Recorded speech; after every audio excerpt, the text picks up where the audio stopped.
Hello everyone, welcome to Kitpi classes. इस lecture में हम HPPSC जेई सिविल का जो एग्जाम हुआ है 17 फेब 2021 को, तो उस एग्जाम में जो स्ट्रेंथ ऑफ मटेरियल्स के क्वेश्चंस आए हैं उनके बारे में हम यहां पर डिस्कस करेंगे। ओके, ये जो क्वेश्चंस हैं these questions will be helpful for your future exams. ठीक है, जो भी आपने अभी टेक्निकल एग्जाम्स देने हैं तो वहां पर आपके लिए ये क्वेश्चंस काफी हेल्पफुल रहेंगे। ठीक है, और यहां पर जितने भी स्ट्रेंथ ऑफ मटेरियल्स के क्वेश्चंस हैं उनमें से हम हर एक क्वेश्चन में से लगभग 3 से 4 क्वेश्चन और निकालने की कोशिश करेंगे। ठीक है, क्लियर। तो हर एक क्वेश्चन से आपके 3 से 4 क्वेश्चन यहां पर कवर होंगे। ठीक है, क्लियर। सो देखते हैं फर्स्ट क्वेश्चन। देखिए, assume following mild steel sections the most economical section is. Mild steel sections की बात कर रहे हैं। सेक्शन, जब हम सेक्शन की बात करते हैं तो सेक्शन किसी भी बीम में सेक्शन का क्या होता है, किसी भी बीम में सेक्शन को क्या बोलते हैं? Section means simply the cross section. Clear. For example this is a beam. ठीक है, तो किसी एक सेक्शन में, ये एक सेक्शन है कि यहां से मतलब हमने बीम को काट दिया। ठीक है, क्लियर। तो यहां पर जब बीम को काटेंगे तो कुछ ना कुछ क्रॉस सेक्शन दिखेगा। ठीक है, तो that cross section will be called A section. Okay, clear. So assume following mild steel sections the most economical section is. आपसे पूछा है कि सबसे इकोनॉमिकल सेक्शन यहां पर क्या होगा? I section, circular section, rectangular section या फिर चैनल सेक्शन। तो सबसे पहले तो आपको पता होना चाहिए कि इकोनॉमिकल सेक्शन क्या होता है। इकोनॉमिकल सेक्शन का क्या मतलब है? देखिए, इकोनॉमिकल सेक्शन क्या होता है?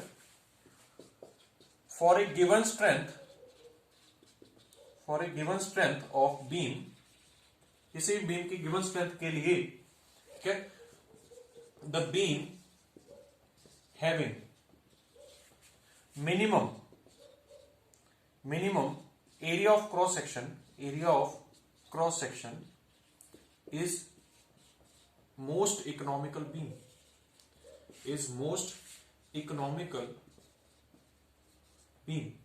Okay, clear. तो ये आपको ध्यान रखना है। फॉर ए गिवन स्ट्रेंथ, किसी भी गिवन स्ट्रेंथ के लिए, फॉर एग्जांपल हमने 4 बीम्स ले ली, एक आई सेक्शन की, एक सर्कुलर, एक रेक्टेंगुलर और एक चैनल सेक्शन। 4 सेक्शंस की हमने, 4 क्रॉस सेक्शंस की हमने बीम्स ले ली। सबकी स्ट्रेंथ को इक्वल रख दो। ठीक है, सभी जो बीम्स हैं सबकी बेंडिंग स्ट्रेंथ कैसी है? इक्वल है। ठीक है, तो इक्वल स्ट्रेंथ के लिए किस टाइप की बीम का area of cross section minimum होगा? वो जो बीम होगी उसको क्या बोलेंगे हम? इकोनॉमिकल बीम बोलेंगे। इकोनॉमिकल का मतलब क्या है यहां पर? कि सबसे सस्ती बीम कौन सी पड़ेगी। ठीक है, क्लियर। सस्ती बीम मींस आपको मटेरियल कम यूज करना पड़ेगा, और मटेरियल किसमें कम यूज करना पड़ेगा? जहां पर एरिया ऑफ क्रॉस सेक्शन क्या है? सबसे कम। तो फॉर ए गिवन स्ट्रेंथ जिसमें एरिया ऑफ क्रॉस सेक्शन सबसे कम है या फिर जिसमें सबसे लीस्ट मटेरियल यूज करना पड़ रहा है, that beam is called the economical beam. Okay, this is one point. इसको हम उल्टा भी कर सकते हैं। इसको उल्टा देखिए कैसे करेंगे। देखिए, इसको हम एक तरीके से और लिख सकते हैं। देखिए, for A given area of cross section, for example सभी क्रॉस सेक्शंस का एरिया इक्वेट कर दो, सभी क्रॉस सेक्शंस का एरिया इक्वल कर दो। ठीक है, तो for a given area of cross section the beam having maximum bending strength will be most economical. ठीक है, क्लियर। हमने बस उसी पॉइंट को उल्टा कर दिया। मींस कि अगर हम सभी क्रॉस सेक्शन एरियाज इक्वल कर दें, ठीक है, तो इन दैट केस कौन सी बीम की स्ट्रेंथ सबसे ज्यादा आ रही है? That beam will be considered as the economical beam. ठीक है, तो ये 2 पॉइंट्स आपको ध्यान रखने हैं। दोनों पॉइंट्स इंपॉर्टेंट है। ठीक है, क्लियर। दोनों को बस उल्टा कर दिया हमने और कुछ नहीं किया है। ठीक है, क्लियर। तो अब हम इस बेसिस पर डिजाइन करेंगे। देखिए, इस बेसिस पर हम बीम को डिजाइन करेंगे और चेक करेंगे कि कौन सा क्रॉस सेक्शन यहां पर क्या है, कौन सा क्रॉस सेक्शन यहां पर इकोनॉमिकल है। ठीक है, तो यही चीज हम चेक करेंगे। अगर हम सभी क्रॉस सेक्शंस का एरिया इक्वेट कर दें, ठीक है, तो जिस बीम की सबसे बड़ी स्ट्रेंथ होगी वही आपकी इकोनॉमिकल बीम होगी। क्लियर। ठीक है, तो यही चीज हम यहां पर देखेंगे। देखिए, सबसे पहले तो आपको बेंडिंग स्ट्रेंथ का फॉर्मूला पता होना चाहिए। बेंडिंग स्ट्रेंथ सिग्मा मैक्स क्या होता है? Sigma max is equal to m into y max upon I about neutral axis। Clear. ये फॉर्मूला कहां से बना है? ये फॉर्मूला बना है बेंडिंग स्ट्रेस इक्वेशन से, sigma upon Y equals to M upon I N A equals to E upon R. Okay, this is your bending stress equation. Clear. यहां पर सिग्मा क्या है? Sigma is the bending stress at a point in a cross section of the beam. क्या clear? For example एक beam है, इस beam में आपने एक सेक्शन काट लिया, तो इस सेक्शन पर जो मोमेंट आ रहा है, मोमेंट की वैल्यू है m। एक चीज आपको जो ध्यान में रखनी है, किसी भी पर्टिकुलर सेक्शन पर मोमेंट कांस्टेंट होगा। ठीक है, अगर मान लीजिए ये सेक्शन है तो इस पूरे सेक्शन पर m की वैल्यू m1 होगी। अगर इस सेक्शन को अगर 1 बोल रहे हैं, ठीक है, अगर ये सेक्शन 2 है तो इस पूरे सेक्शन पर m की वैल्यू m2 होगी। ठीक है, क्लियर। तो मोमेंट जो है, मोमेंट सेक्शन चेंज करने से चेंज हो सकता है, but with in A section moment change नहीं होगा। ठीक है, with in A section bending moment is constant. I hope ये चीज आपको क्लियर होगी। देखिए जो बेंडिंग मोमेंट होता है किसी भी बीम में, that can very by changing the section. Section को चेंज करने से बेंडिंग मोमेंट चेंज हो सकता है, बट किसी एक पर्टिकुलर सेक्शन में बेंडिंग मोमेंट क्या रहेगा? कांस्टेंट रहेगा। क्लियर? ठीक है, तो ये चीज हमें ध्यान रखनी है। And this is a beam. Okay, so for example हमारे पास एक सेक्शन है, सेक्शन 1। ठीक है, तो सेक्शन 1 पर जो मोमेंट लग रहा है दैट इज m। सेक्शन 1 पर जो मोमेंट लग रहा है दैट इज m। ठीक है, और इस सेक्शन पर जो क्रॉस सेक्शन है, यहां से देखिए बीम को काटिए तो यहां पर आपको एक क्रॉस सेक्शन दिखेगा। उस क्रॉस सेक्शन का उसके न्यूट्रल एक्सिस के अबाउट, उस क्रॉस सेक्शन का, फॉर एग्जांपल यहां पर एक क्रॉस सेक्शन है, इस क्रॉस सेक्शन का जो एरिया है वो ऐसा है कुछ।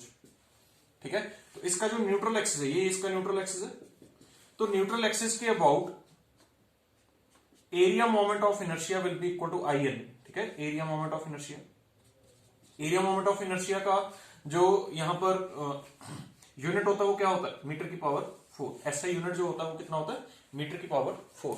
मोमेंट का जो यूनिट होता है वो कितना होता है? Newton metre. ऐसे यूनिट की बात कर रहे हैं। क्लियर? तो moment will be m at this section, and at this section INA will be the area moment of inertia which has a unit of meter की power 4. Second thing is sigma. Sigma क्या है? Sigma is the stress value, ठीक है, या bending stress value at any point on this section which is at a distance y from the neutral axis. Clear हो गया? Okay. Sigma क्या है? Sigma is the bending stress at the point which is at a distance of y from the neutral axis. इस neutral axis से एक point है y distance दूर, उस पॉइंट पर बेंडिंग स्ट्रेस की जो बेंडिंग स्ट्रेस का जो मतलब डोनेट कर रहे हैं उसको, सॉरी डिनोट कर रहे हैं उसको किससे कर रहे हैं? सिग्मा से कर रहे हैं।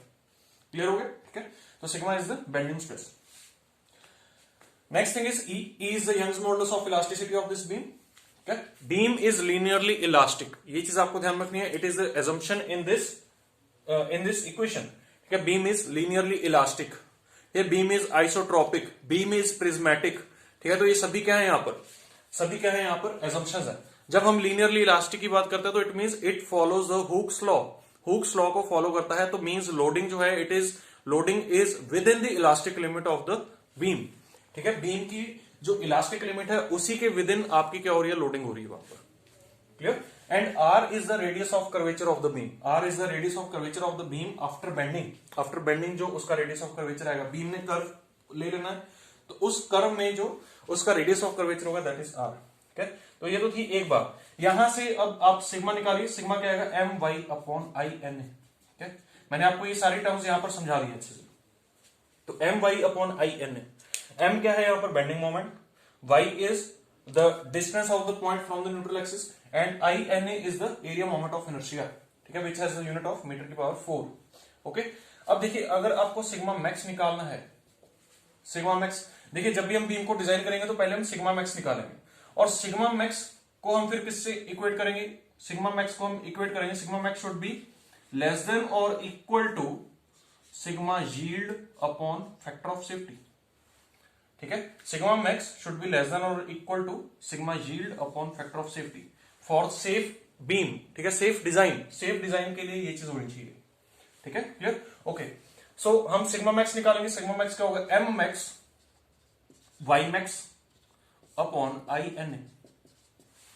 ठीक है, सिग्मा मैक्स अगर निकालना है पूरी बीम में तो वो क्या होगा, M max Y max upon I N A. ठीक है, एम मैक्स का क्या मतलब है, पूरी बीम में एक ऐसा सेक्शन जिस पर एम की वैल्यू मैक्सिमम है। ठीक है, क्लियर, एम की वैल्यू, बेंडिंग मोमेंट की वैल्यू जिस पर मैक्सिमम है, ठीक है, वो वाला सेक्शन लेंगे। और उसके बाद वाई मैक्स, वाई मैक्स क्या है, Y max is the maximum distance of a point from the neutral axis. ठीक है, न्यूट्रल एक्सिस से सबसे बड़ा डिस्टेंस कौन सा है किसी भी पॉइंट का, किसी भी सेक्शन में।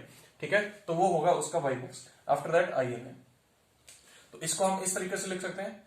ठीक है, फॉर ए सेक्शन, जब हमने एक सेक्शन चूज कर लिया है तो उसमें तो फिर ये एम बन जाएगा। ठीक है, अगर किसी एक सेक्शन की बात करेंगे तो वहां पर तो ये एम बन जाएगा, M Y max upon I N. ठीक है, क्लियर। जब हम किसी एक पर्टिकुलर सेक्शन की बात करें तो वहां पर बेंडिंग मोमेंट एम हो जाएगा फिर।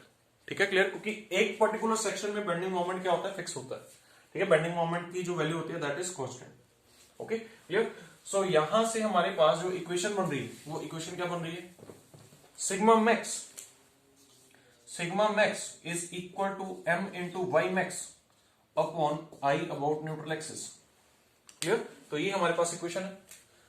क्या हम इसको इस तरीके से भी लिख सकते हैं, देखिए z, और यहां पर ये z क्या है, z is I N A upon Y max and this is called the section modulus.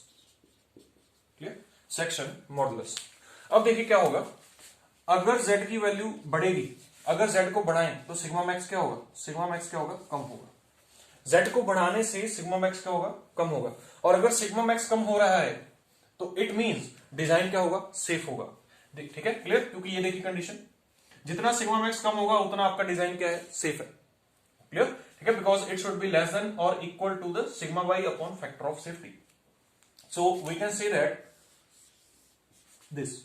ठीक है, z को बढ़ाने से सिग्मा मैक्स क्या होना चाहिए, सिग्मा मैक्स क्या होगा, रिड्यूस होगा। तो इट मींस हम z को मैक्सिमम से मैक्सिमम करने की कोशिश करेंगे, z को ज्यादा से ज्यादा करने की कोशिश करेंगे। तो जिस भी सेक्शन में z की वैल्यू ज्यादा होगी वही सेक्शन क्या होगा, इकोनॉमिकल सेक्शन होगा। क्योंकि अगर z ज्यादा होगा तो उसकी बेंडिंग स्ट्रेंथ ज्यादा होगी, और हमें रिक्वायरमेंट क्या है इकोनॉमिकल सेक्शन के लिए, बेंडिंग स्ट्रेंथ ज्यादा होनी चाहिए। क्लियर, बेंडिंग स्ट्रेंथ अगर ज्यादा होगी तभी आपका जो सेक्शन है वो क्या होगा, इकोनॉमिकल होगा। और बेंडिंग स्ट्रेंथ ज्यादा होने के लिए क्या होना चाहिए, z बड़े से बड़ा होना चाहिए। बेंडिंग स्ट्रेंथ उतनी ही ज्यादा होगी जितना सिग्मा मैक्स कम होगा, ये चीज समझनी है। जितना सिग्मा मैक्स कम से कम होगा उतनी बेंडिंग स्ट्रेंथ ज्यादा होगी। ठीक है, उतनी ही स्ट्रेंथ बीम की ज्यादा होगी, क्योंकि उतना उसमें स्ट्रेस कम प्रोड्यूस होगा। मैक्सिमम स्ट्रेस की वैल्यू जितनी कम होगी उतना उसमें मैक्सिमम स्ट्रेस कम होगा, या फिर आप बोल सकते हो उतना उसमें फेलियर के चांसेस कम होंगे। तो इट मींस उसकी बेंडिंग स्ट्रेंथ क्या होगी, ज्यादा होगी। क्लियर, ठीक है। सो ये चीज हमें यहां पर समझनी है। ओके, तो अब हम z के बेसिस पर कंपेयर करेंगे। ठीक है, कि किसका z ज्यादा है। क्लियर, ठीक है। तो देखिए, फॉर ए रेक्टेंगुलर बीम या रेक्टेंगुलर सेक्शन के लिए क्या होता है, z is equal to I N A upon Y max. Let us say एक रेक्टेंगुलर सेक्शन है, रेक्टेंगुलर सेक्शन की विड्थ b है और हाइट h है। ये हाइट भी बोल सकते हैं या फिर डेप्थ भी बोल सकते हैं। और this is the neutral axis, this is the neutral axis. Okay, so I N A क्या होगा, बी एच क्यूब बाई 12। ठीक है, ये हमें सबको पता है कि न्यूट्रल एक्सिस के अबाउट जो इसका एरिया मोमेंट ऑफ इनर्शिया होगा वो क्या होगा, B H cube by 12 into Y max क्या होगा, 1 अपॉन वाई मैक्स क्या होगा, h बाई 2। ठीक है, क्योंकि वाई मैक्स क्या है, एक ऐसे पॉइंट का डिस्टेंस जो कि सबसे दूर है न्यूट्रल एक्सिस से, वाई मैक्स। ठीक है, तो h बाई 2। ओके, सो इसको सॉल्व करिए, क्या आएगा, बी एच स्क्वेयर बाई 6, और यू कैन से 1/6 इंटू एरिया इंटू एच, लिख सकते हैं 1/6 into area into H. So this is for rectangular beam. Okay, next thing is for circular beam.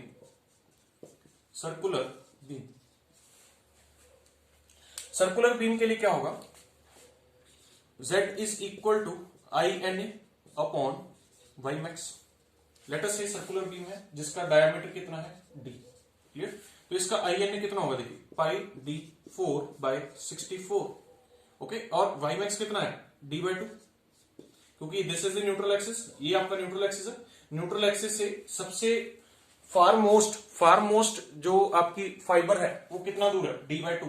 Okay, तो इसको सॉल्व करिए। इसको सॉल्व करने से क्या आएगा, pi into D cube by 32। और यू कैन से, देखिए इसको ऐसे लिख सकते हैं, pi into D square by 4 into D into 1/8। Clear, ठीक है, इंटू 1/8। या फिर इसको क्या लिख सकते हैं, देखिए 1/8 into area into D. So this is the z of a circle and this is z of a rectangle. Clear, ठीक है। For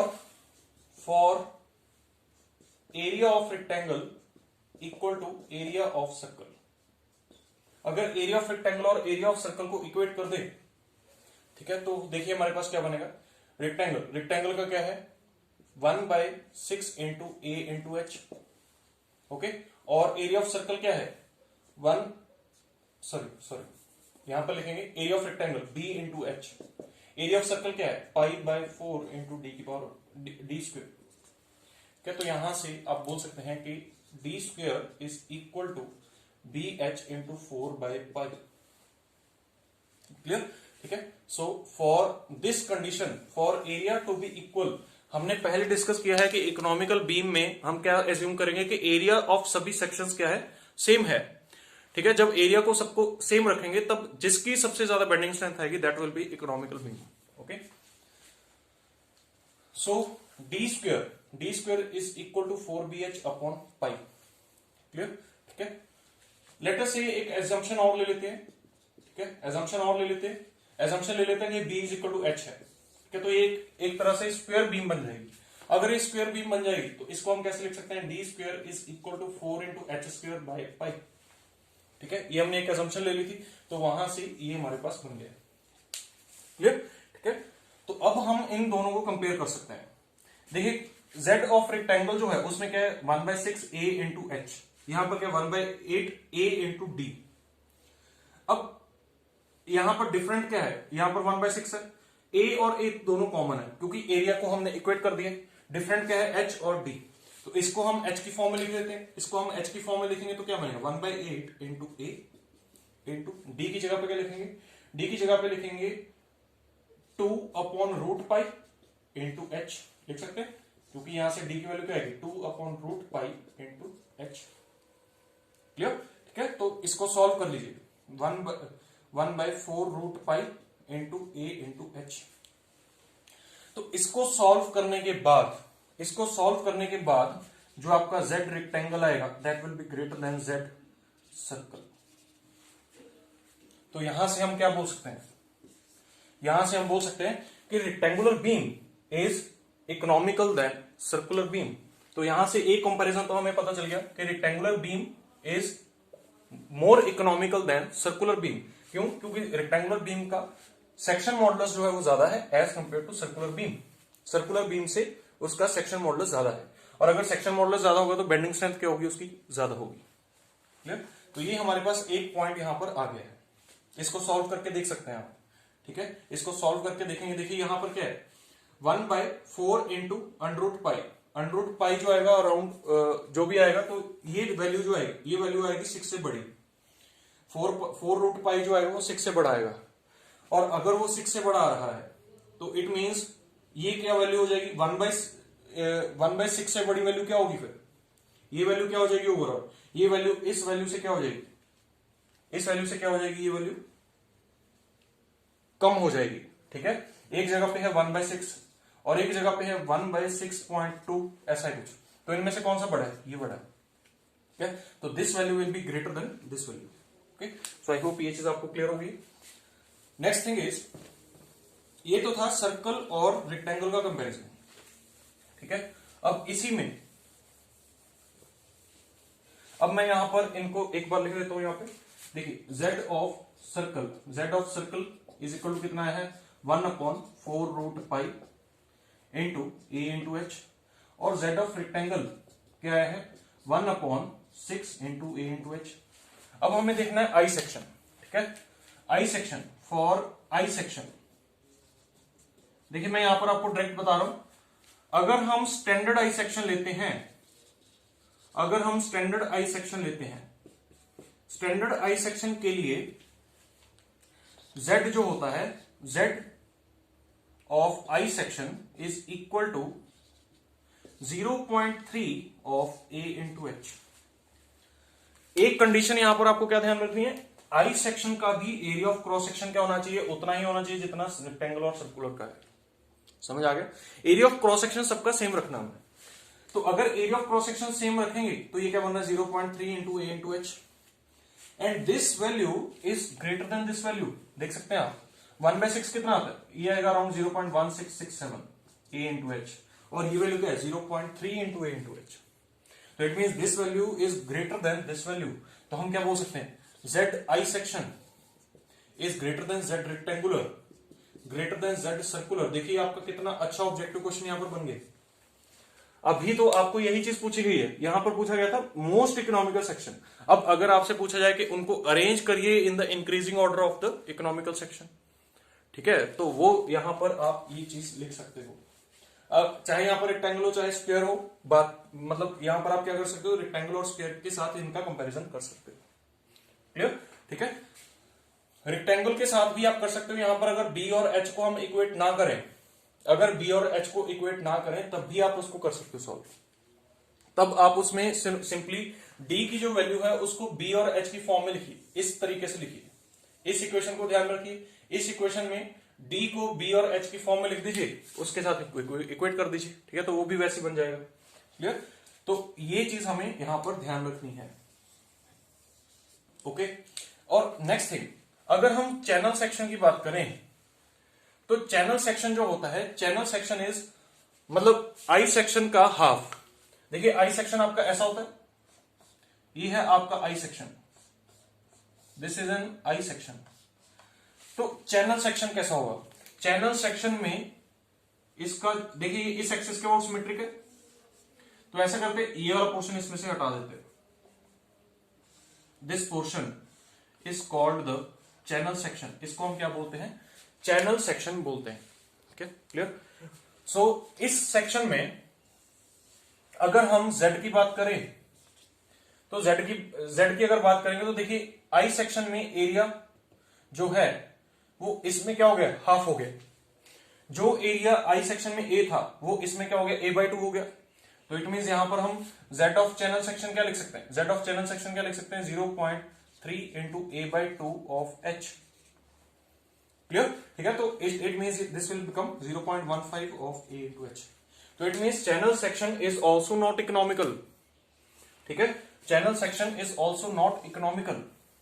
clear? ठीक है, तो आपको यहां पर जो अब इसका फाइनल आंसर जो इसमें लिखना है वो क्या लिखना है, I section. I section is the most economical section in all the sections.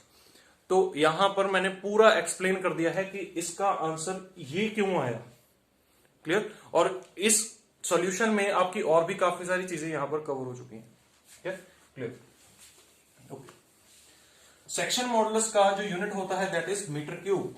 Section modulus का जो यूनिट होता है वो मीटर क्यूब होता है। ऑब्जेक्टिव क्वेश्चन बन सकता है, ध्यान रखना है। Z क्या होता है, I अपॉन वाई। I का यूनिट मीटर की पावर 4 अपॉन मीटर, तो मीटर क्यूब। ठीक है, तो this can also be the objective question here. Okay, clear? INA upon Y max. एक चीज और ध्यान रखनी है, ZP इज, देखिए ये इसको बोलते हैं सेक्शन मॉडुलस, इसको बोलते हैं सेक्शन मॉडुलस, इसको बोलेंगे polar section modulus, polar section modulus. Clear? Polar section modulus जो होता है it is equal to polar area moment of inertia upon R। या R की जगह पे आप D/2 भी लिख सकते हैं, कोई प्रॉब्लम नहीं।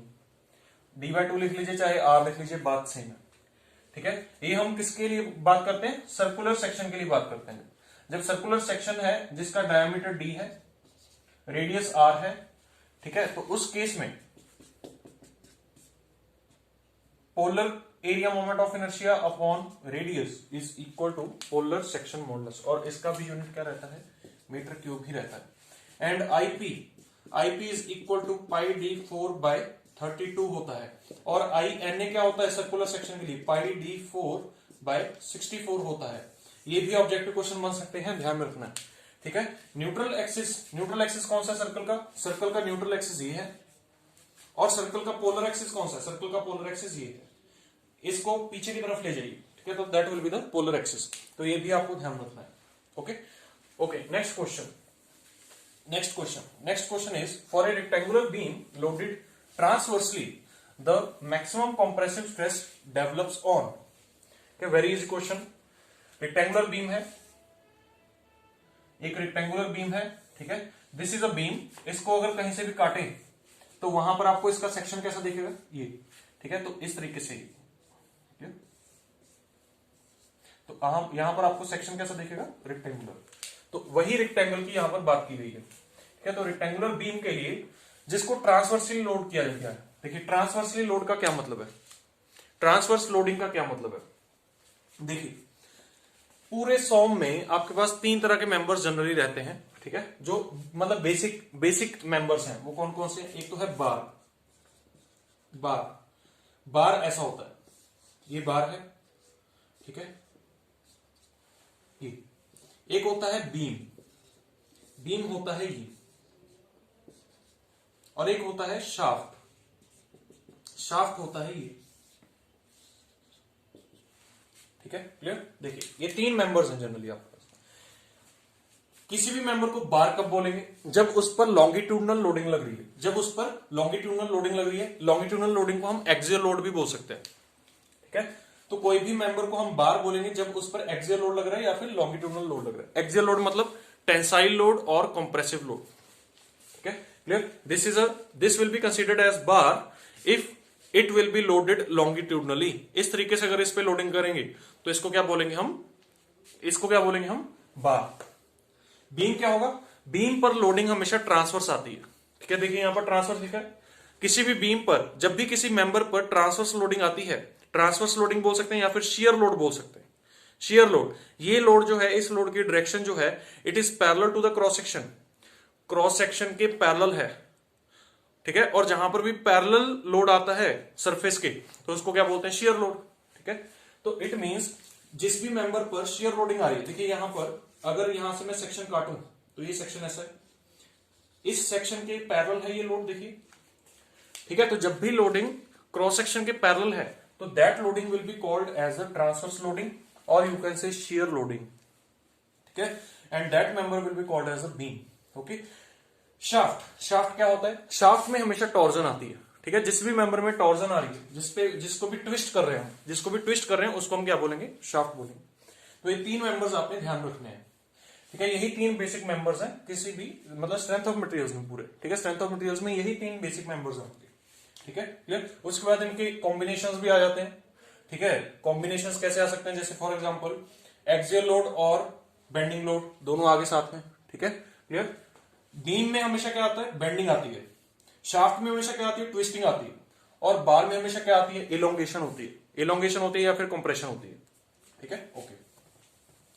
सो अगर एक रेक्टेंगुलर क्रॉस सेक्शन की बीम है जिसपे ट्रांसवर्स लोडिंग आ रही है, ट्रांसवर्स लोडिंग में मतलब ये वाली लोडिंग, क्लियर, ये वाली loading, this is a transverse loading, ठीक है।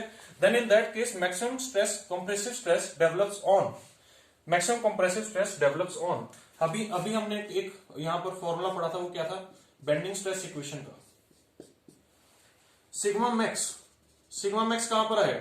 वाई मैक्स पर, ठीक है। सिग्मा मैक्स कहां पर आएगा? वाई मैक्स पर। और वाई मैक्स किसी भी सेक्शन में 2 जगह पर होता है, एक ये होता है वाई मैक्स और एक ये होता है वाई मैक्स। दो जगह पर वाई मैक्स आता है, ठीक है। एक न्यूट्रल एक्सिस से ऊपर, एक न्यूट्रल एक्सिस से नीचे। अगर लोडिंग इस तरीके से डाउनवर्ड लोडिंग है बीम पर, ठीक है, और सपोर्ट्स नीचे हैं, अगर सपोर्ट्स नीचे हैं और लोडिंग डाउनवर्ड है तो इसको हम क्या बोलेंगे? सैगिंग, ठीक है। बीम में सैगिंग हो रही है। अगर लोडिंग अपवर्ड है और सपोर्ट्स नीचे की तरफ है तो उसको क्या बोलेंगे हम? उसको बोलेंगे हॉगिंग, ठीक है। तो जब भी हम जनरली बात करते हैं तो जनरली बीम में हम सैगिंग कंसीडर करके चलते हैं। मतलब लोडिंग डाउनवर्ड लग रही है, सपोर्ट्स नीचे है। तो इस केस में अब आप बताइए मुझे कि यहां पर कंप्रेशन कहां पर होगी और टेंशन कहां पर होगी, ठीक है। बीम किस तरीके से बेंड करेगी? देखिए बीम इस तरीके से बेंड करेगी, बीम, ठीक है, इस लोडिंग की वजह से। तो यहां पर आप ऑब्जर्व कर सकते हैं कि जो अपर लेयर है बीम की, जो अपर फाइबर है बीम की, अपर फाइबर क्या कर रही है, कंप्रेस कर रही है। ये वाला पोर्शन क्या कर रहा है, ये वाला पोर्शन क्या हो गया, अंदर की तरफ चला गया, देखिए। और जो नीचे वाला पोर्शन है, नीचे वाला पोर्शन जो है, नीचे वाला पोर्शन स्ट्रेच कर रहा है, ठीक है। ऊपर वाला पोर्शन कंप्रेस कर रहा है, नीचे वाला पोर्शन स्ट्रेच कर रहा है, ठीक है। तो अगर आपसे पूछा जाए कि कंप्रेसिव स्ट्रेस कहां पर आ रहा है, जो ऊपर वाला पोर्शन है, क्योंकि ऊपर वाले पोर्शन में क्या आ रही है, कंप्रेशन आ रही है। और कंप्रेसिव स्ट्रेन अगर आ रहा है तो कंप्रेसिव स्ट्रेन को रेजिस्ट कौन करेगा, स्ट्रेस, ठीक है। तो कंप्रेसिव स्ट्रेस कहां पर आएगा, अपर फाइबर पर, ठीक है। तो आंसर क्या आएगा, टॉप फाइबर। बॉटम फाइबर पर हमेशा क्या आता है, टेंसाइल लोडिंग आएगा। बॉटम फाइबर पर क्या आएगा, टेंसाइल लोडिंग आएगा। अगर आपसे पूछा जाए कि बीम में क्रैक कहां पर डेवलप होगा, सबसे पहला ड्यू टू बेंडिंग, बेंडिंग की वजह से क्रैक कहां पर डेवलप होगा, क्रैक डेवलप होगा बॉटम फाइबर पर। बॉटम फाइबर पर क्यों होगा और टॉप फाइबर पर क्यों नहीं होगा, जबकि स्ट्रेस तो दोनों जगह पे सेम है, ठीक है। तो जनरली क्या होता है किसी भी मटेरियल में, जनरली मटेरियल्स आर मतलब weak in tension and strong in compression. Generally जो मटेरियल्स होते हैं they are weak in tension and strong in compression, ठीक है। तो टेंसाइल स्ट्रेस में अगर मान लीजिए एक पॉइंट पर मतलब मैक्सिमम टेंसाइल स्ट्रेस लग रहा है, एक पॉइंट पर मैक्सिमम कंप्रेसिव स्ट्रेस लग रहा है, ठीक है। या फिर आप ये बोल सकते हैं कि यहां पर देखिए कंप्रेसिव स्ट्रेस आ रहा है, यहां पर टेंसाइल स्ट्रेस आ रहा है। स्ट्रेस को बढ़ाते जाइए बढ़ाते जाइए बढ़ाते जाइए, पहले कौन फेल करेगा, पहले ये वाला पॉइंट फेल करेगा। क्यों, क्योंकि every material is weaker in tension, ठीक है। Every material is weaker in tension and strong in compression, okay clear. Compression में स्ट्रॉन्ग होता है, यहां पर कंप्रेशन हो रही है, यहां पर टेंशन हो रही है। तो टेंशन में स्ट्रेच करने की वजह से वहां पर क्या हो जाएगा, यहां पर एक पहला फ्रैक्चर आएगा, ओके। सो ये चीज हमें ध्यान रखनी है।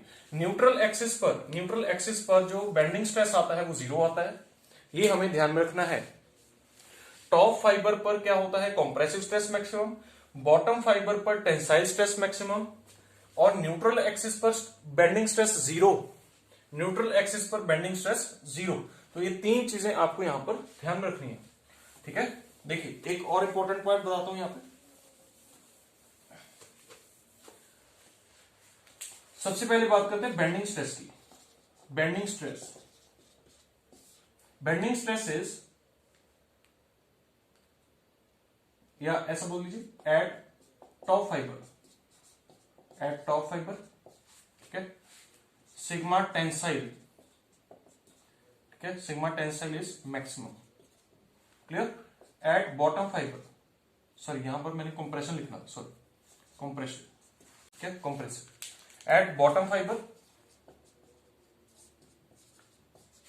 Sigma tensile is maximum, okay. And at neutral axis, neutral axis पर देखिए y 0 हो जाता है। न्यूट्रल एक्सिस पर y की वैल्यू 0 होगी, तो y की वैल्यू 0 होगी तो क्या होगा, सिग्मा भी 0 हो जाएगा, तो इट मींस 0 स्ट्रेस। एक चीज तो आपको ये ध्यान रखनी है। Second thing is maximum shear stress, maximum shear stress in bending. Bending में शियर स्ट्रेस मैक्सिमम कहां पर आएगा, देखिए या ऐसे लिखिए, shear stress in bending, shear stress in bending at top fibre. Top fibre पर क्या होगा, 0। At bottom fibre, bottom fibre पर क्या होगा, 0। At neutral axis, neutral axis पर क्या होगा, maximum. Very very important point, ठीक है। बेंडिंग स्ट्रेस टॉप फाइबर पर क्या आएगा, कंप्रेसिव, बॉटम फाइबर पर क्या आएगा, टेंसाइल, न्यूट्रल एक्सिस पर क्या आएगा, 0। शियर स्ट्रेस इन बेंडिंग क्या आएगा, टॉप फाइबर पर 0, बॉटम फाइबर पर 0 और न्यूट्रल एक्सिस पर मैक्सिमम, क्या। तो ये भी पॉइंट्स आपको ध्यान रखने हैं। अगर आपसे पूछा जाए कि बेंडिंग स्ट्रेस किसी भी सेक्शन में, किसी भी बीम के किसी एक सेक्शन में, ठीक है, सेक्शन पर प्रिंसिपल प्लेन कहां पर होगा, प्रिंसिपल प्लेन कहां पर होगा, प्रिंसिपल प्लेन या तो बॉटम फाइबर पर होगा या टॉप फाइबर पर, या टॉप फाइबर पर या बॉटम फाइबर पर, ठीक है। क्यों, क्योंकि प्रिंसिपल प्लेन क्या होता है, जहां पर प्रिंसिपल स्ट्रेस लगता है, और प्रिंसिपल स्ट्रेस क्या होता है, या प्रिंसिपल प्लेन क्या होता है जहां पर शियर स्ट्रेस 0 होता है। प्रिंसिपल प्लेन क्या होता है, जहां पर शियर स्ट्रेस 0 होता है। तो यहां पर शियर स्ट्रेस क्या है, 0, यहां पर भी शियर स्ट्रेस 0 है, देखिए हमने यहां पढ़ लिया है। इन पॉइंट्स पर और इस पॉइंट पर शियर स्ट्रेस क्या है, 0। तो मींस दिस पॉइंट, इसको अगर आप जूम करें तो यहां पर क्या आएगा, एक प्लेन दिखेगा आपको छोटा सा, तो that plane will be called as the principal plane. Okay, तो हमसे ये भी पूछा जा सकता है कि प्रिंसिपल प्लेन कौन सा है, यहाँ पर ये प्रिंसिपल प्लेन है और ये प्रिंसिपल प्लेन है। या फिर ये पूछा जा सकता है कि प्रिंसिपल स्ट्रेस कहां पर डेवलप हो रहा है, प्रिंसिपल स्ट्रेस कहां पर डेवलप हो रहा है, टॉप फाइबर और बॉटम फाइबर पर। ठीक है, दोनों पर प्रिंसिपल स्ट्रेस यहां पर क्या हो रहा है, डेवलप हो रहा है, क्योंकि वहां पर शियर स्ट्रेस 0 है। शियर स्ट्रेस जिस प्लेन पर 0 होता है उसको हम क्या बोलते हैं, प्रिंसिपल प्लेन बोलते हैं। ओके, सो ये ध्यान में रखने हैं पॉइंट सारे। Okay, next is when a rectangular beam is loaded longitudinally the shear develops on। ठीक है, जब किसी भी बीम को लॉन्गिट्यूडनली हम लोड करते हैं, देखिए यहां पर रेक्टेंगुलर बीम लिखा है। ठीक है, बीम को हमने लोड कैसे कर दिया, लॉन्गिट्यूडनली, तो एक्चुअली वो क्या है, बार है। ठीक है, एक्चुअली वो क्या बन गया है, बार, क्योंकि अगर किसी मेंबर को आप लॉन्गिट्यूडनल लोडिंग करते हो, ठीक है, तो दैट मेंबर विल बिकम बार। ठीक है, ओके, तो इसको हमने लॉन्गिट्यूडनल लोडिंग किया, तो शियर कहां पर डेवलप होगा, शियर कहां पर डेवलप होगा। देखिए शियर लोडिंग के लिए एक इंपॉर्टेंट क्राइटेरिया क्या है कि load should be parallel to that plane. किसी भी प्लेन पर, फॉर एग्जांपल इस प्लेन पर शियर लोड डेवलप करना है, तो इस प्लेन पर शियर लोड कैसे डेवलप होगा, अगर इस पे शियर फोर्स लगाएंगे हम। शियर फोर्स कैसे होती है, shear force is parallel to the plane. ठीक है, किसी भी प्लेन के पैरेलल जो लोडिंग होती है उसको हम शियर लोडिंग बोलते हैं। तो अब आप यहां पर देखिए ये लोडिंग किस सरफेस के पैरेलल है, ये लोडिंग किस सरफेस के पैरेलल है, देखिए किस सरफेस के पैरेलल है, क्या ये क्रॉस सेक्शन के पैरेलल है, नहीं है, क्रॉस सेक्शन के कैसी है, परपेंडिकुलर। तो यहां पर मैं लिख देता हूं load, longitudinal load is perpendicular to cross section, cross section की कैसी है, परपेंडिकुलर। ठीक है, and longitudinal load is parallel to, क्या टॉप सरफेस के पैरेलल है, बिल्कुल है, बॉटम सरफेस के पैरेलल है, बिल्कुल है।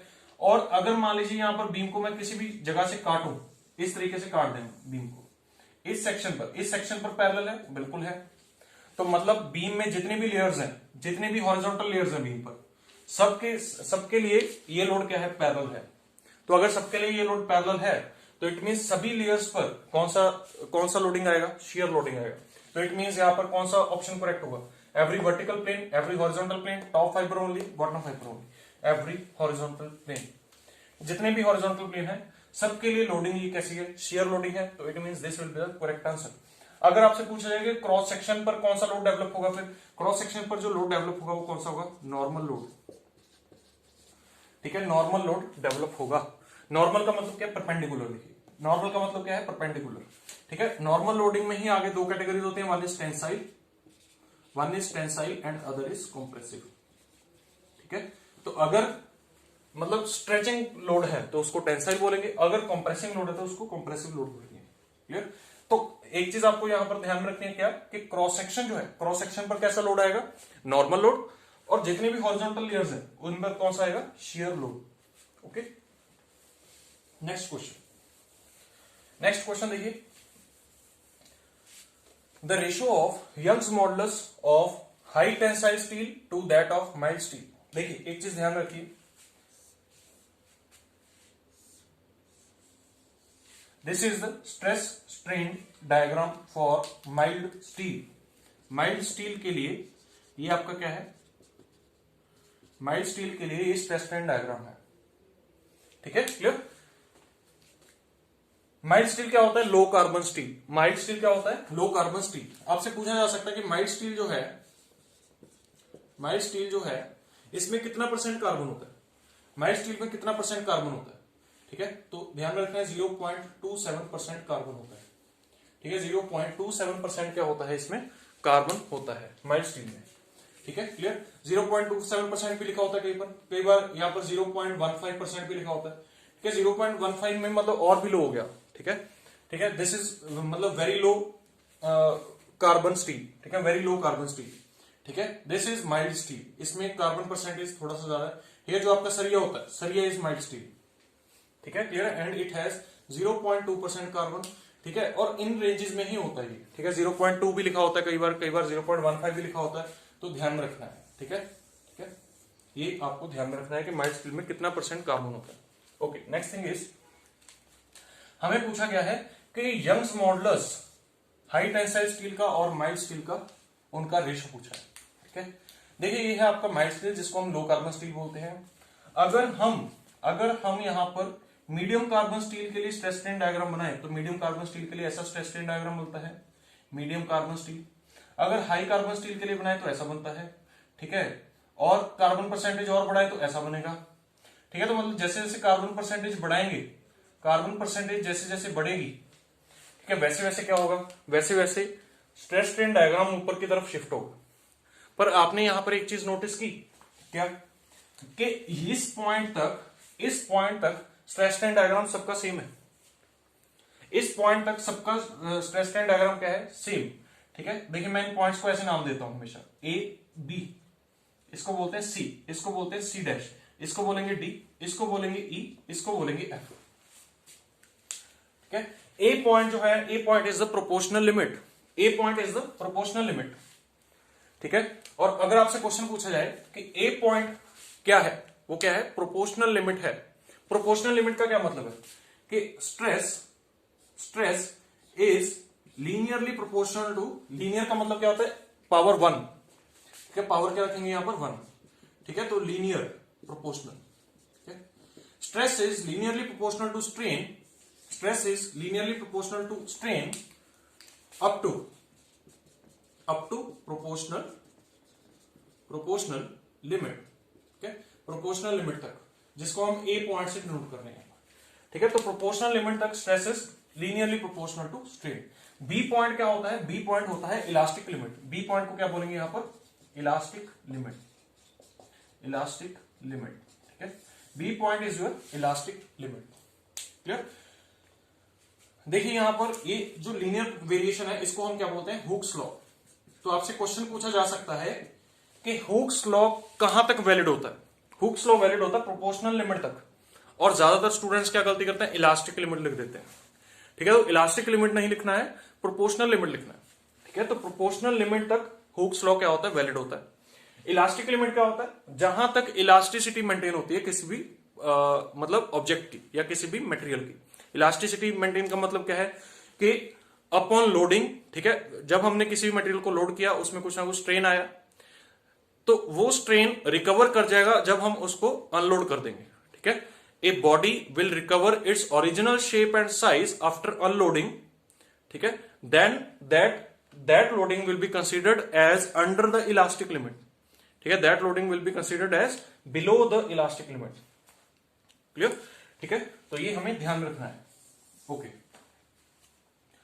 सो अब देखिए क्या होता है, हमने एक रिलेशन पढ़ा है यहां पर, वो क्या पढ़ा है, stress is equal to E into strain, stress is equal to E into strain. ये कौन सा लॉ होता है, हुक्स लॉ, हुक्स लॉ। देखिए यहां पर इसका प्रोपोर्शनैलिटी साइन हटाइए, तो यहां पर एक कांस्टेंट आ जाएगा, उसी कांस्टेंट को हम क्या बोलते हैं, यंग्स मॉडुलस बोलते हैं। तो stress is equal to E into strain है, ठीक है। अब ये जो ई है, क्या इस इक्वेशन को हम ये बोल सकते हैं कि ये ओ से लेके ए तक की इक्वेशन है, क्योंकि यहां तक की हुक्स लॉ वैलिड है। और अगर लीनियर वेरिएशन है, लीनियर वेरिएशन का क्या मतलब होता है, स्ट्रेट लाइन। लीनियर वेरिएशन का क्या मतलब है, straight line, straight line. Straight line कहां से कहां तक है, ओ से लेके ए तक है, और लगता ऐसे है कि ओ से लेके बी तक है, बट ए से बी तक थोड़ा सा यहां पर क्या है, स्लोप में वेरिएशन है। बट ओ से ए तक जो है स्लोप क्या चल रहा है, कांस्टेंट चल रहा है, ठीक है। ओ से ए तक स्लोप क्या चल रहा है, कांस्टेंट चल रहा है, क्योंकि देखिए यहां पर भी थीटा है, यहां पर भी थीटा है। तो देखिए इसको x मानिए, इसको y मानिए, तो इस इक्वेशन को क्या लिख सकते हैं, y is equal to E into x. तो क्या हम इसको ऐसे भी लिख सकते हैं, y is equal to M into x. ये एक लाइन की इक्वेशन बन गई, स्ट्रेट लाइन की इक्वेशन, ठीक है। और m क्या है यहां पर, स्लोप, क्लियर, स्लोप है, and m is equal to E है, ठीक है। तो ई भी क्या है यहां पर, कांस्टेंट। अब देखिए ये पॉइंट मैंने आपको समझाना था, कि O से A तक E क्या रह रहा है, कांस्टेंट रह रहा है, ठीक है, यंग्स मॉडुलस क्या रह रहा है, कांस्टेंट रह रहा है, और O से A तक सभी स्टील्स का ग्राफ कैसा है, सेम है। तो अगर सभी स्टील्स का ग्राफ सेम है O से A तक, तो इट मींस E उनका क्या है, सबका सेम, और अगर E सबका सेम है तो इट मींस उनका रेशो क्या रहेगा हमेशा स्टील्स का, 1। ऑप्शन करेक्ट कौन सा होगा यहां पर, 1। आगे समझ। तो यहां पर आपको एक इंपॉर्टेंट नोट क्या ध्यान में रखना है कि Young's modulus of elasticity is equal for all grades of steel. Steel के सभी ग्रेड्स के लिए यंग्स मॉडुलस ऑफ इलास्टिसिटी जो है वो इक्वल रहता है, ठीक है, कांस्टेंट रहता है। यही चीज मैंने आपको यहां पर समझानी थी, ठीक है। तो O से लेके E तक जो आपका E है या स्लोप है वो कांस्टेंट है, स्लोप ही क्या है आपका E है, ठीक है, और E मतलब यहां से यहां तक कांस्टेंट चल रहा है, ठीक है, और ये ग्राफ जो है, ये ग्राफ सभी स्टील्स के लिए क्या है, सेम है, तो इट मींस E भी क्या होगा, सबका सेम होगा, तो इट मींस उसकी रेशो भी क्या होगी, 1 होगी। Clear. So this is the these are the 4 questions of strength of materials जो कि 17 Feb 2021 को पूछे गए थे, ठीक है। अब देखते हैं यहां पर नेक्स्ट क्वेश्चन।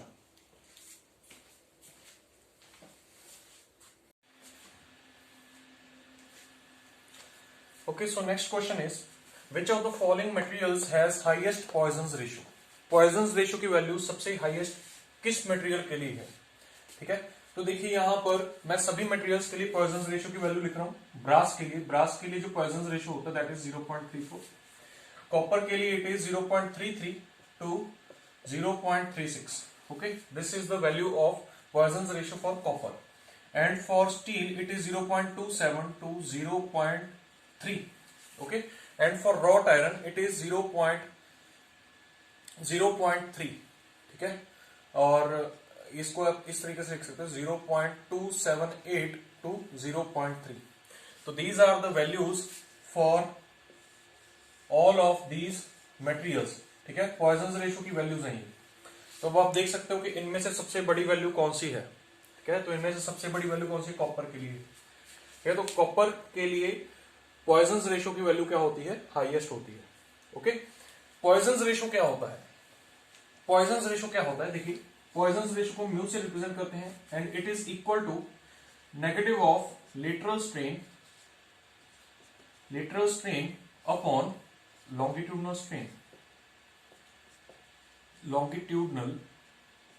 स्ट्रेन।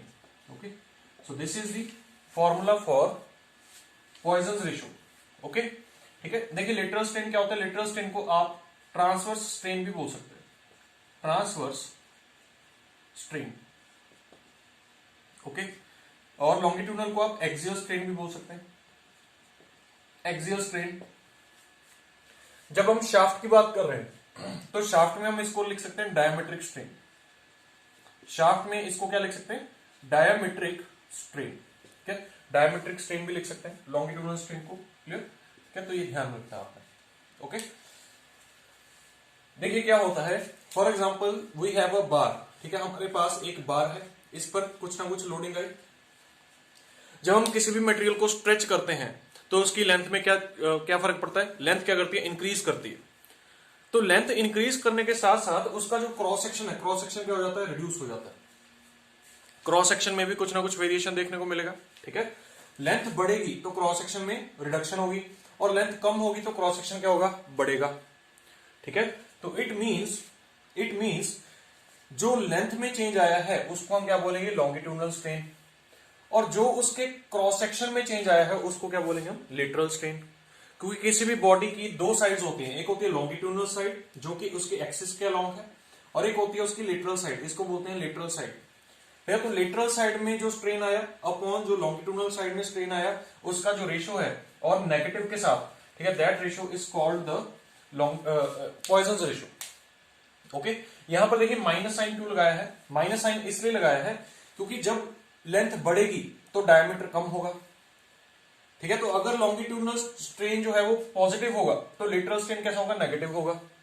अगर लॉन्गिट्यूडनल स्ट्रेन नेगेटिव होगा तो लेटरल स्ट्रेन पॉजिटिव होगा। तो इट मींस दोनों में उल्टा रिलेशन है, ठीक है, क्लियर। लेंथ बढ़ेगी तो डायमीटर कम, लेंथ कम तो डायमीटर बढ़ेगा, क्लियर, ठीक है। तो तो इसके लिए क्या होता है, अगर ये चीज पॉजिटिव है, ये चीज नेगेटिव है, तो ओवरऑल वैल्यू इस रेशियो की क्या आएगी, नेगेटिव। उस नेगेटिव को कैंसिल करने के लिए यहां पर हम एक और नेगेटिव लगा देते हैं, ताकि म्यू की वैल्यू कैसी आए, पॉजिटिव आए। ठीक है, क्लियर। इस रेशियो की वैल्यू क्या आएगी, हमेशा नेगेटिव आएगी। उस नेगेटिव को पॉजिटिव करने के लिए हम यहां पर क्या कर देते हैं, एक साइन लगा देते हैं नेगेटिव का। क्लियर हो गया। ठीक है, तो ये हमें ध्यान रखना है। नेक्स्ट थिंग इज, इसको हम इस तरीके से भी लिख सकते हैं, delta D upon D upon delta L upon L minus का। ठीक है, ये भी आपका पॉइजन रेशियो ही है, क्योंकि लेटरल स्ट्रेन क्या होगा, change in diameter upon original diameter. Longitudinal strain क्या होगा, change in length upon original length. Clear. तो इस तरीके से भी हम लिख सकते हैं। क्लियर हो गया। ठीक है, ओके। अब देखिए पॉइजन रेशियो जो है, इसकी वैल्यू कैसे वेरी करती है। देखिए मतलब किस रेंज में होती है। हमारे पास दो फॉर्मूलाज होते हैं, 2g 1 प्लस म्यू, और एक होता है E is equal to 3k 1 minus 2 mu. I hope ये फॉर्मूलाज आपको क्लियर है। अगर नहीं क्लियर है तो इन फॉर्मूलाज को याद कर लीजिए, ये एग्जाम में आएंगे।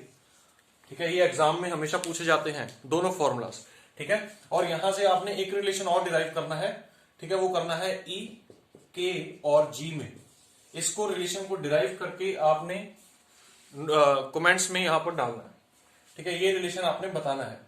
हम इस रिलेशन को अगर यहां से डिराइव कर सकते हैं तो कैसे कर सकते हैं, म्यू को यहां से इलिमिनेट कर दीजिए। कैसे इलिमिनेट करेंगे, पूरी इक्वेशन में से म्यू निकाल लीजिए पहली में से, और दूसरी इक्वेशन में से भी म्यू निकाल लीजिए। फिर उसके बाद दोनों इक्वेशंस को इक्वेट कर दीजिए। वहां पर आपके पास E, K और G में जो आएगा रिलेशन आ जाएगा। ठीक है, तो ये रिलेशन भी आपको पता होना चाहिए, it is also very very important. तो हमें देखिए ये दो रिलेशंस पता है। अब देखिए क्या होता है, किसी भी मटेरियल के लिए E की वैल्यू क्या होगी, हमेशा ग्रेटर देन और इक्वल टू 0। किसी भी मटेरियल के लिए E की वैल्यू क्या रहेगी, हमेशा ग्रेटर देन और इक्वल टू 0। तो इट मीन्स हम बोल सकते हैं 2g 1 plus mu is greater than equal to 0। तो यहां से इसको सॉल्व करने के बाद क्या आएगा, म्यू इज ग्रेटर देन और इक्वल टू -1। ठीक है, क्लियर। तो म्यू की वैल्यू -1 से हमेशा क्या आएगी, बड़ी आएगी। Similarly 3k 1 minus 2 mu is greater than equal to 0। तो इसको सॉल्व करने के बाद क्या आएगा, mu is less than equal to 0.5। So यहां से हमारे पास एक म्यू का जो रेंज बनता है, म्यू का जो रेंज बनता है वो क्या बन रहा है, -1 से लेके 0.5 तक। क्लियर। ठीक है, so this is the theoretical value, this is the theoretical value of mu. ठीक है, थ्योरेटिकल वैल्यू ऑफ म्यू जो है, it varies between -1 to 0.5। Clear. ठीक है, देखिए for most of the materials, ठीक है, mu is positive. For most of the engineering materials mu जो होता है वो पॉजिटिव होता है। ठीक है, so it means for most of the materials mu की जो रेंज होती है वो क्या होती है, 0 से लेके 0.5 तक होती है। ठीक है, क्लियर। म्यू नेगेटिव किसके लिए होता है, mu is equal to negative for auxetic materials. Auxetic materials के लिए म्यू की वैल्यू नेगेटिव होती है। ऑक्जेक्टिक मटेरियल्स कैसे होते हैं, ऑक्जेक्टिक मटेरियल्स देखिए जिनके लिए म्यू नेगेटिव होगा। म्यू नेगेटिव का क्या मतलब है, लेंथ बढ़ने से डायमीटर भी बढ़े, लेंथ बढ़ने से डायमीटर भी बढ़े, उस मटेरियल को हम क्या बोलेंगे, ऑक्जेक्टिक मटेरियल बोलेंगे। ठीक है, जिसको आप स्ट्रेच कर रहे हो और स्ट्रेच करने के साथ वो ब्रॉड भी हो रहा है। ठीक है, तो that material will be called as auxetic material. ठीक है, क्लियर। सो फॉर एग्जांपल जैसे नी है आपका, नी कैप। ठीक है, जैसे आप नी को स्ट्रेच करते हैं, जैसे देखिए ये एल्बो है, तो एल्बो को स्ट्रेच करिए, स्ट्रेच करने के साथ ये चीज ब्रॉड हो जाती है, स्ट्रेच करने से ये चीज ब्रॉड हो गई। ठीक है, तो it means this part is auxetic. Clear. ठीक है, सिमिलरली नी भी आप कैसी है, नी को जब आप स्ट्रेच करते हो तो स्ट्रेच करने से क्या होता है, नी को स्ट्रेच या फोल्ड करते हो, जब आप फोल्ड करते हो नी को, तो वहां पर क्या होता है, मतलब उसमें टेंसाइल स्ट्रेन आ रहा है। नी का जो अपर सरफेस है उसमें क्या आ रहा है, टेंसाइल स्ट्रेन। ठीक है, तो मतलब स्ट्रेच हो रहा है, वो स्ट्रेच होने के साथ वो ब्रॉड हो जाता है। तो it means that is also an auxetic part. ठीक है, क्लियर। तो जो भी ऑक्जेक्टिक मटेरियल्स हैं उनके लिए म्यू कैसा होता है, नेगेटिव होता है। जो स्ट्रेच होने से ब्रॉड हो जाए और उसको कंप्रेस करने से क्या हो जाए, वो थिन हो जाए। ठीक है, तो that material is called auxetic material. ठीक है, क्लियर। सो ये हमें ध्यान रखना है।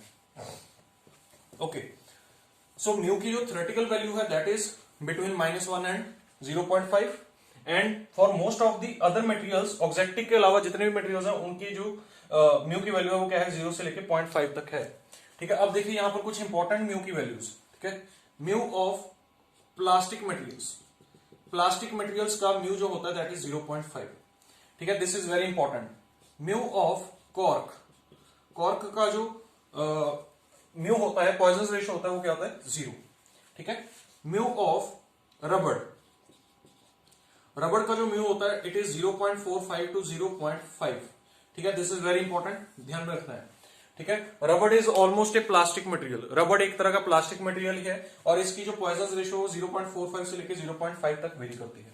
ठीक है, सिमिलरली पॉइजन रेशियो फॉर, यहां पर मैं लिख रहा हूं for volumetric strain is equal to 0, epsilon v equal to 0 के लिए म्यू इज इक्वल टू 0.5।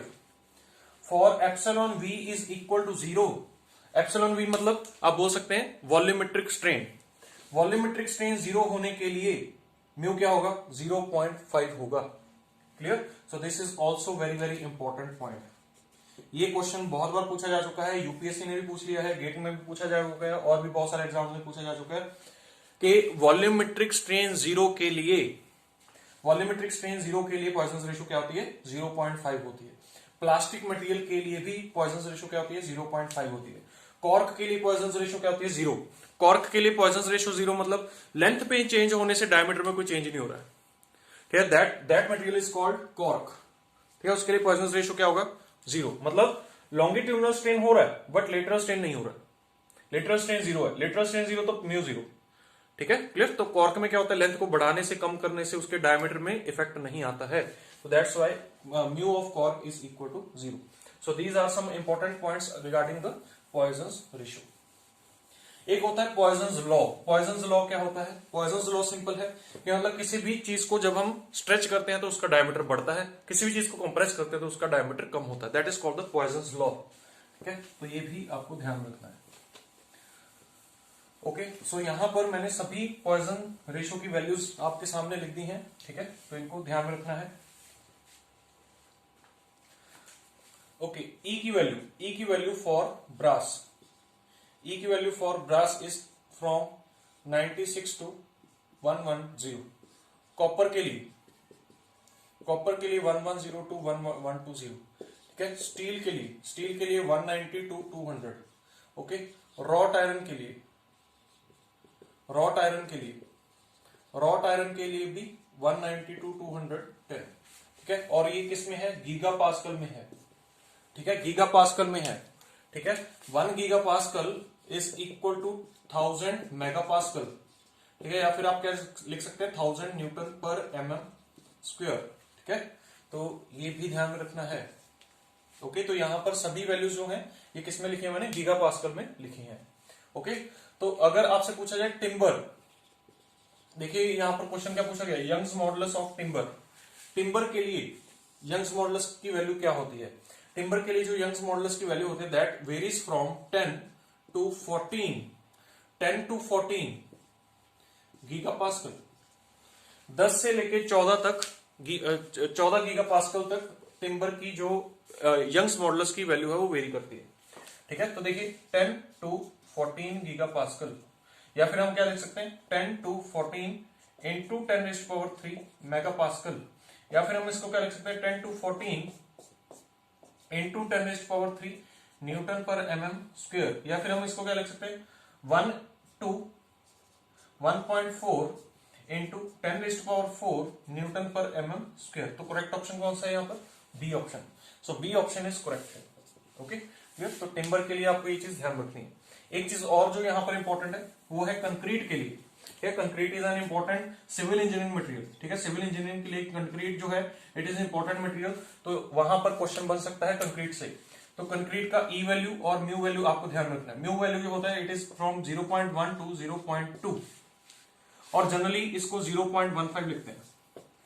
कहीं पर 0.15 लिखा होता है, कहीं पर 0.18 लिखा होता है।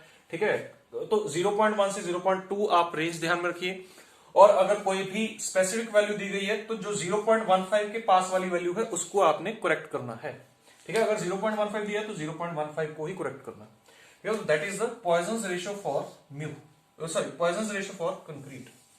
Okay, and for concrete the Young's modulus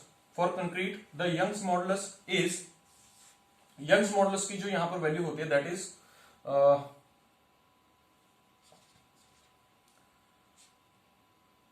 18 to 30 gigapascal. Okay, concrete के लिए जो यंग्स मॉडुलस की वैल्यू होती है वो क्या होती है 18 to 30 गीगापास्कल। ठीक है, तो ये वैल्यूज आपको यहां पर ध्यान में रखनी है सभी मटेरियल्स के लिए। ठीक है, मेनली कंक्रीट है, स्टील है, ठीक है, स्टील और कंक्रीट आपके लिए मेन है। ठीक है, clear? Okay, so these were the questions of 17 Feb 2021 exam. जो भी स्ट्रेंथ ऑफ मटेरियल्स के जो भी क्वेश्चंस आए हैं हमने यहां पर सभी डिस्कस कर लिए हैं। Okay, thank you.